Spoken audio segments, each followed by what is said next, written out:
Hello everyone, welcome back to Mandy's diary. Mandy's डायरीमा यहाँहरू सबैजनालाई फेरि पनि स्वागत छ। आज फेरि एउटा भिडियो लिएर आइसकेको छु। यहाँले देखिसक्नुभयो केराको बुङ्गा निकालेर चाहिँ मैले केलाउन सुरु गरेँ। यो केराको बुङ्गा चाहिँ मैले आफ्नो मामाको घरबाट ल्याएर आएकी हो। अनि ल्याएर चाहिँ अलि दिन फ्रिजमा राखेँ, 3-4 दिन नै भइसक्यो। अनि अलि धेरै टाइम चाहिँ फ्रिजमा राखेकोले नचलाएको कारणले गर्दाखेरि होला यो चाहिँ पहेँलो भएर फुली पनि सकेछ। त फुलेकै भए पनि केही हुँदैन, यसलाई चाहिँ हामीले खान सक्छौँ भन्ने हिसाबले चाहिँ मैले एक एकवटा यसको लेयरलाई निकाल्दै यो भित्र भएको फुलहरूलाई चाहिँ निकाल्दै प्लेटमा जम्मा गर्न थालेँ। केराको बुङ्गाको अचार अति नै मिठो हुन्छ।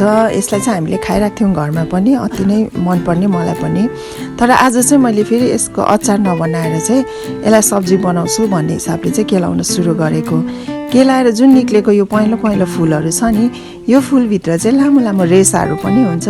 त्यो रेसालाई पनि निकालेर फेरि केलाउनुपर्छ। केलाउनु चाहिँ अलिकति झन्झटिलो नै हुन्छ, तर पकाएर खाँदाखेरि चाहिँ यो अति नै मिठो हुन्छ। फ्रिजमा राखेकोले नि यो केराको बुङ्गा चाहिँ अलिक चिसो भएछ। अनि यसलाई मैले हातले अलग अलग समात्दै केलाउँदैछु। हात पनि ठिराको जस्तो फिल भइरहेको छ। केलाइकुलाई गरिसकेपछि चाहिँ मजाले सफा गरेर चाहिँ यसलाई चाहिँ एकपल्ट मजाले बफाउनु पर्ने हुन्छ। अलि मजाले पाकिन्छ, ढकनी लगाएर बफाउनु पर्ने हुन्छ। अब मैले केलाइसकेपछि त्यो प्रोसेस पनि म यहाँहरूलाई देखाउने छु। अब बिस्तारै बिस्तारै दसैँ तिहार पनि सकेपछि ठन्डाको मौसम आयो।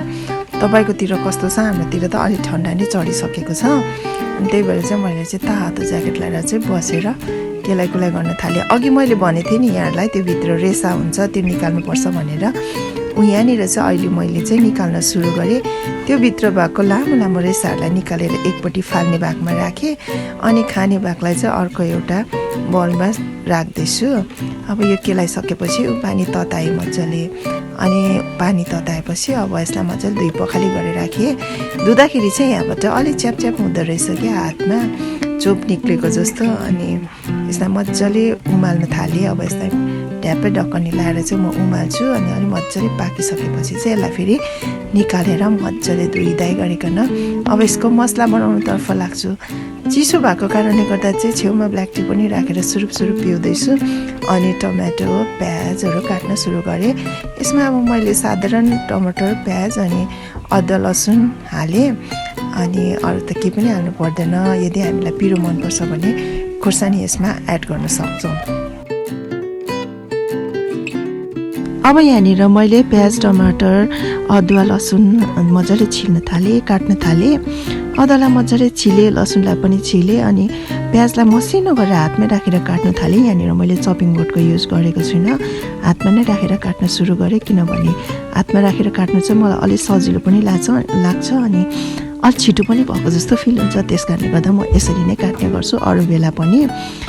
यतिन्जेल मेरो उता केराको बुङ्गा जो मैले चाहिँ बफाउनको लागि ग्यासमा छोडेको थिएँ त्यो पनि पाकिसकेको छ रहेछ। हातले छाम्दाखेरि यसलाई निकालेर चिसो पानीमा मजाले धुन थालेँ। 2-3 पल्ट चिसो पानी राख्दै धुँदै गरेँ। अन्त निचार्दै एउटा बोलमा राखेँ। अनि त्यसपछि अब यसलाई चाहिँ यो बफिसकेको छ। यसलाई चाहिँ अब थोरै तेल अनि अघिको जुन तयारी गरेको अदुवा लसुन टमाटर प्याजहरू छ नि त्यसमा चाहिँ मिक्स गरेर पकाउनु पर्ने हुन्छ सानो आगोको रापमा।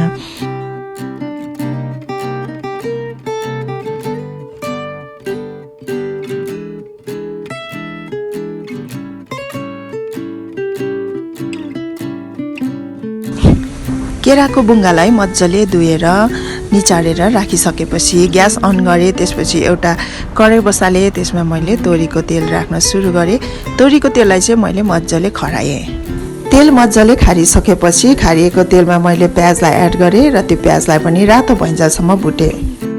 प्याज ब्राउन भइसकेपछि त्यसमा मैले अदुवा लसुन पनि एड गरेँ।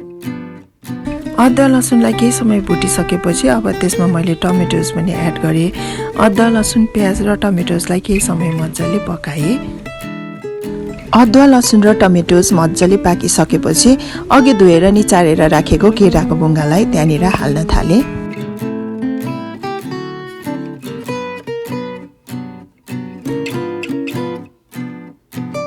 केराको बुङ्गा हालिसकेपछि मैले थोरै हर्दी पनि एड गरेँ। हर्दी एड गरिसकेपछि नुन राखेँ। नुन स्वाद अनुसार हामीले राख्न सक्छौँ। नुन लगाइसकेपछि यसलाई मैले मजाले चलाउन थालेँ सबैतिर नुन लाग्ने हिसाबले।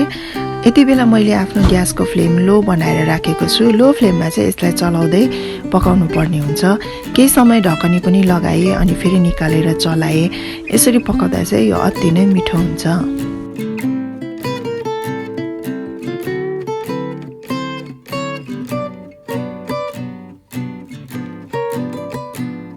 राम्ररी चलाउँदै छोप्दै फेरि निकाल्दै चलाउँदै छोप्दै गर्दै पकाउनुपर्छ भनेर मैले यहाँलाई अघि पनि भनिसकेको छु। यहाँनिर मैले त्यसरी नै गर्दैछु। ढकनी निकालेर फेरि चलाउन सुरु गरेँ। मजाले फेरि पनि छोपेर एकछिन राख्ने। लो फ्लेममा चाहिँ यसलाई पकाइराख्ने केही बेरसम्म ताकि यो मजाले खारियोस्। अनि यसरी पकाएको सब्जी चाहिँ अति नै मिठो हुन्छ। अब मेरो केराको बुङ्गाको तरकारी पनि पाकिसकेको छ। यो पाकिसकेको केराको बुङ्गाको तरकारीलाई मैले एउटा बोलमा हाल्न थालेँ र यो खानको लागि तयारी भइसकेको छ। आजको भिडियो यहाँलाई कस्तो लाग्यो? भिडियोलाई मन परेमा लाइक, शेयर, कमेन्ट गरी म्यान्डिज डायरीलाई सब्स्क्राइब गर्न नभुल्नुहोला। अर्को भिडियोमा चाँडै भेटौँला। Thanks for watching.